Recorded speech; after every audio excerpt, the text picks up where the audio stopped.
What? What? What the hell is this? Harumph. I didn't get a harumph out of that guy. Give the governor harumph. Harumph! You watch your ass. I see you shiver with anticipation.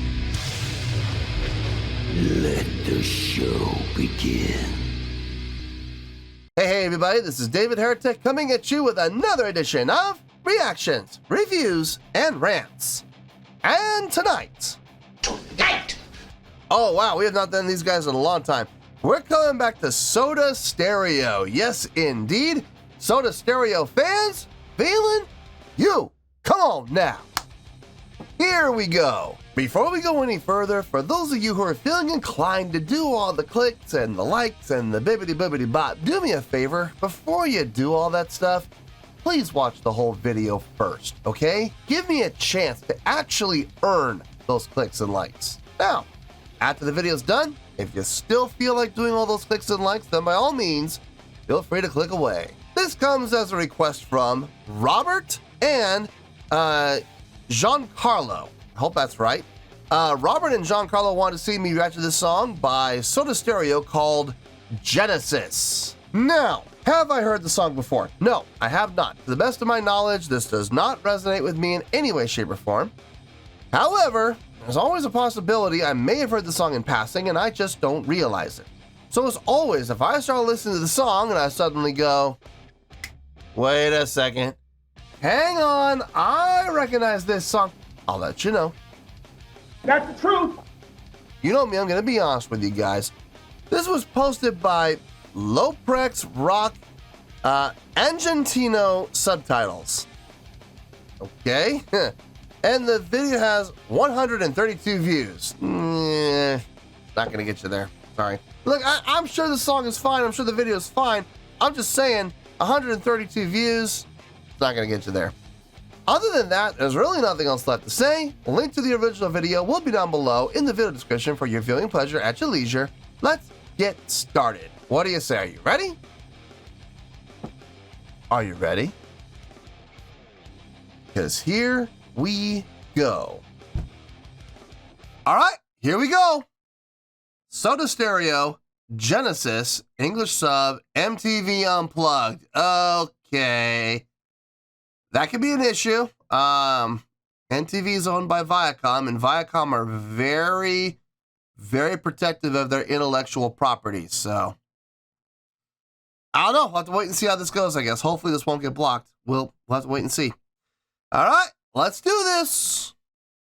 All right, boy, let's do this. Bonus track.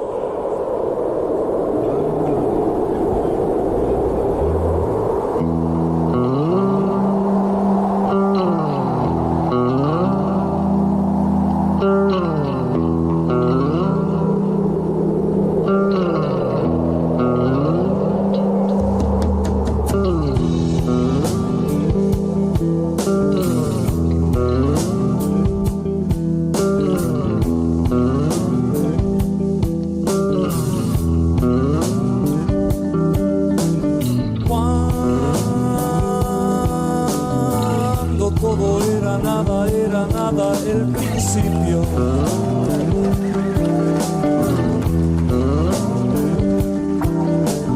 Era el principio de la noche, hizo luz.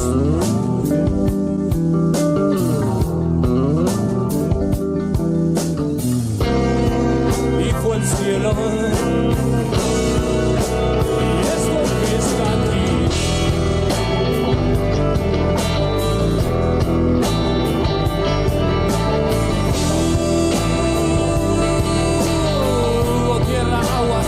Flores, todo eso y también tiempo.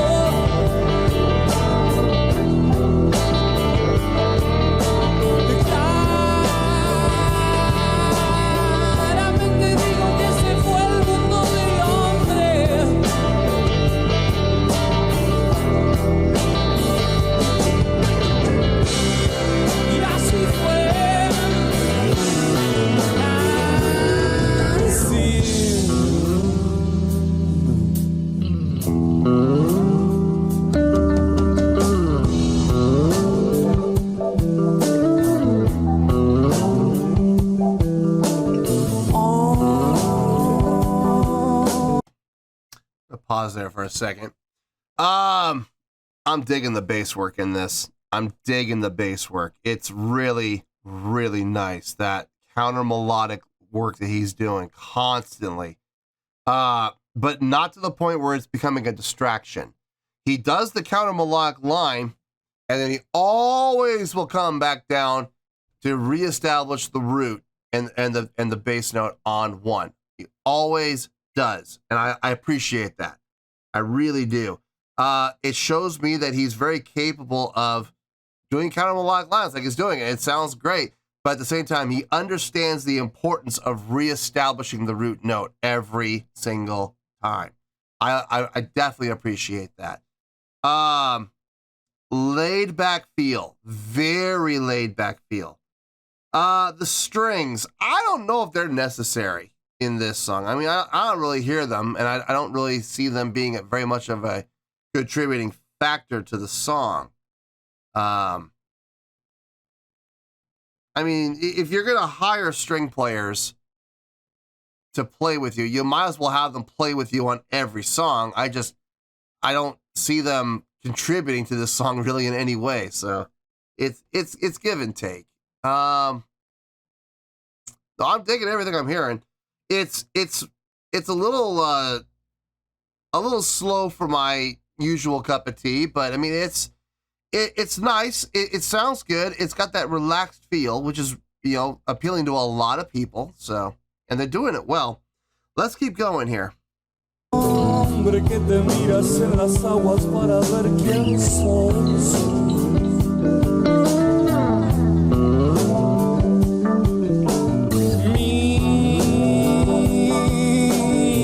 Mírame si quieres verte porque imagen mía sos.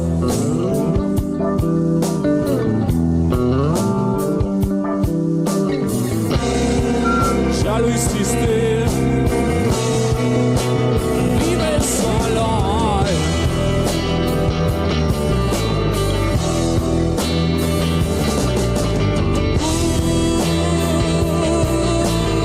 Hubo pueblos y países y hubo hombres con memoria.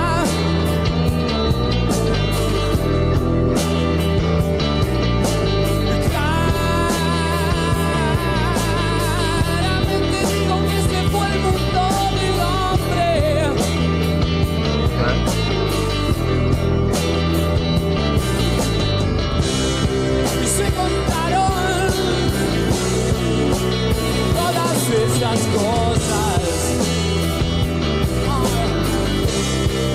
y fue así,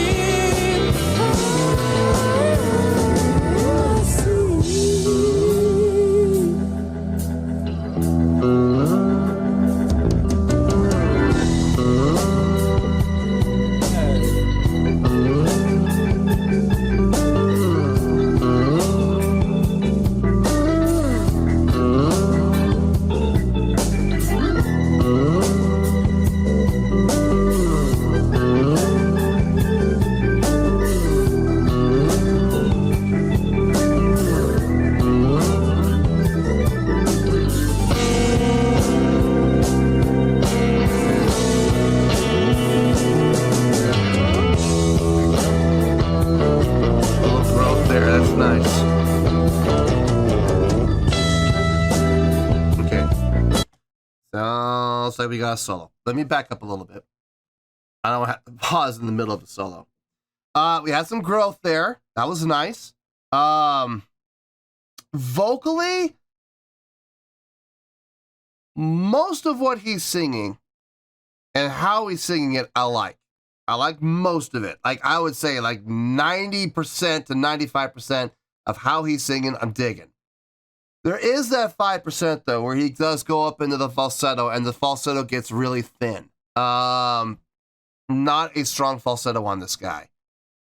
Not the biggest fan of that part. I understand he needs to do what he needs to do to get up there. I get it. But if you're going to do that, try your best when it comes to your falsetto to develop it and make it as strong as possible. So when you do get up there and you do have to use that falsetto, it doesn't sound thin. It sounds full. It sounds rounded. You know what I mean? Instead of sounding thin and wispy and airy, which his is. But other than that, other than those couple of parts where he's gone up, like into the falsetto, everything else I've enjoyed. He sounds really good.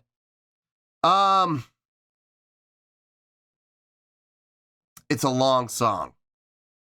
It is a long song. It's, what is it, almost 8 minutes long. Time's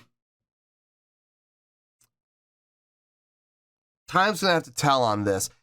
Okay, we're about the 4:19 mark. Yeah, that feels accurate. Here's the thing. It doesn't feel longer than that. Like, there have been a couple of things I filmed today. This is my 6th video I filmed today, I think. This is number 6. There have been 3 videos I've done today that felt longer than they were. There was a song I did that was 13 minutes long, almost 14. Almost 14, just a couple seconds short of 14. I swear to you, it felt like 20. It felt like 20 or 22. It was so bad, and it felt so much longer than it really was. This is hitting for par. 4:19. That sounds about right. That feels about right. So that's not bad. That's not bad. That's par golf. So no problem. That's not an issue. Let's see if that continues for the next 3 minutes and 38. If it does, it's really going to be kind of a non-factor. So which will be nice. Let's see what happens here. Let's see if I'm right about this solo.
do that. Come on, turn it off. There you go. Thank you. Gracias.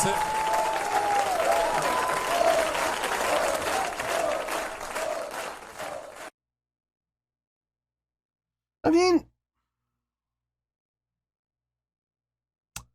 7:57. Yeah, that's about right. It felt like about 8 minutes long, but it didn't feel longer. So that's a good thing.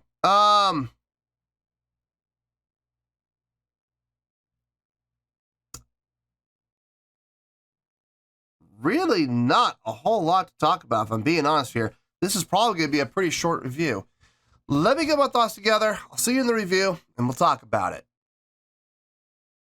Well, there you go, folks. That was Soda Stereo with Genesis. This was a request from Robert and Giancarlo. Hope I pronounced that name right.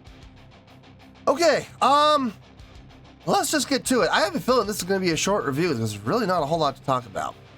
On a scale of 1 to 10, I'm going to give that a 7.6. Yep, 7.6. I feel good about that score. Let me tell you why. Why? This has been a weird day of filming for me, man. This has been a really weird day of filming.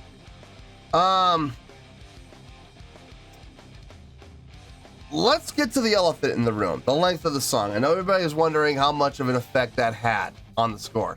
Believe it or not, the length of the song was a null factor. It had no effect on the score at all, either positive or negative. I've done some reactions today to some pretty bad songs, like horrible songs. I'll just come out and say it. They were really bad. And one of them was about 14 minutes long. And oh man, I'm not gonna say what the song was. It doesn't matter. Here's the thing though, it was 14 minutes long, but I kid you not, it felt like 20. It really did. Maybe even longer, maybe even like 21 or 22. I remember I saw the amount of time and I was like, oh God, I equated it to torture. I really did. And when you're being tortured, it feels longer than it really is. You may only be tortured for 5 minutes, but it feels like an hour. You know what I mean? Same thing with this song. It was 14 minutes, man, but it felt a lot longer than 14 minutes. Now, in this situation, the song wasn't horrible. The song was actually really good. I actually enjoyed this. It had a really nice groove to it. And it was 8 minutes long. Let's just round it up, okay? It was 8 minutes, all right? And it felt like 8 minutes. It didn't feel like 12 or 13 or 17 or whatever. No, it felt like 8 minutes. It was hitting for par. It was par golf, okay? Look, if you can play par golf, that's good. I mean, that's really good. It's better than I can do. So I had no issue with the time. The time was fine. If it had been shorter, maybe it could have helped the score, possibly. But there was a lot going on with the song. It wasn't like they were just vamping for 8 minutes, you know what I mean? They had some things going on there. The vocals, for the most part, I enjoyed the vocals. There were a couple of times where he went up into the falsetto range, and it got thin. I'm not gonna lie, guys. It got thin. Let's be honest here, okay? When he went up in the falsetto, it got a little thinned out. But he didn't go up there very often. He only went up there a couple times. I think it was like 2 or 3 times he went up there through an 8-minute long song. And when he did go up, he went up, he hit the notes that he had to get. But as soon as he hit him, he started coming down. He came out of the falsetto and went back into his chest voice. Good on him. Good on him. Keep the damage to a minimum. So good on him for that. The rest of his vocals I dug. I think they sounded really good, very fitting for the song. Sounded nice. The guitar playing, I'm gonna get to the guitar playing in a little bit. Let's talk about the keyboard. The keyboards were really nice. Nice job filling out the sound, keeping the song totally full, and I appreciated that. I really did, because if it hadn't been for the keyboard player, the song would have ended up sounding pretty hollow. That's never a good thing. So great job on the keyboard player doing what he had to do. The drummer and the bass player locked in, boy. They were locked in. They were absolutely locked in. They were sitting back in the pocket and grooving. and it felt nice, both of them. I especially liked what the bass player was doing with the counter melodic lines, but not letting those counter melodic lines get away from him. That is very common for bass players to do, and I myself am guilty of this, where we'll start doing counter melodic lines and we want to push it. We want to push it. We want to keep it going, and we fail to bring it back to where we need to be, which is keeping the root note going, keeping the bass tone going, keeping the bottom end going, because we don't get to do counter melodic lines very often, you know what I mean? I am guilty of that. It's happened to me a couple of times. I ain't gonna lie. It does happen. So he never let it happen, not once. He would do his little counter melodic line and go right back to the root. Counter melodic line, back to the root. He was always there on the root for one. Always on one. Always the start of the next measure on one. He was there with the root note before he would go up and do the counter melodic line again. I dug that. I absolutely dug that. It was a really good job on his part. The guitar playing, sparse in places, full in others, giving us some variety. That was nice. The guitar solo, the last three and a half minutes of the song. I like the change up in tone. I do. I like the fact that the first half of the solo, he had that clean tone going. But then the second half of the solo, he switched it up to a little bit, not heavily distorted, but he had a nice light distortion patch to it. I like that. I think it fit well. I think the distortion patch was a nice touch, a good addition. It was not overly crunchy. It was not overly driven, which is very important when you're playing a style of song like this. You don't want a thick, crunchy guitar tone. You want something that's overdriven, yes, but far more relaxed distortion tone, which he had. I dug that as well. I mean, there was a lot about this song I dug. Would I call any of it great? As much as I would love to, I gotta be honest, I wouldn't call any of it great. But it was all really good. And I have no problem giving this song a 7.6. I know it was long, I understand that. But as I've always said on the channel, I don't have a problem with long songs as long as I'm enjoying myself and the song is a great song. This was definitely enjoyable. I won't say it was a great song, but it was a really good song. And I did have fun. I did enjoy the experience. And that's how I'm coming up with a 7.6. Yeah, I feel good with that score, and that's where we're going to stay. So 7.6, final score, I have spoken. Well, that's going to do it for this edition of Reactions, Reviews, and Rants. Hope you all enjoyed the show. Hopefully I was able to entertain you. If I was able to put a smile on your face and brighten your day, I did my job, and I'm so glad I could do it. If you guys feel like joining the fan base, go ahead and click on that button down there. If you guys want to like the video, go ahead and like the video. If you guys want to ring the bell, go ahead and ring the bell. It honestly doesn't make any difference at all to me, but if you guys feel like doing these things, then by all means, feel free to do so. Well, that's going to do it for tonight, folks. Thank you very much for watching, and as always, this is David Heretic signing off, reminding you to stay fabulous and support each other. Later. Peace.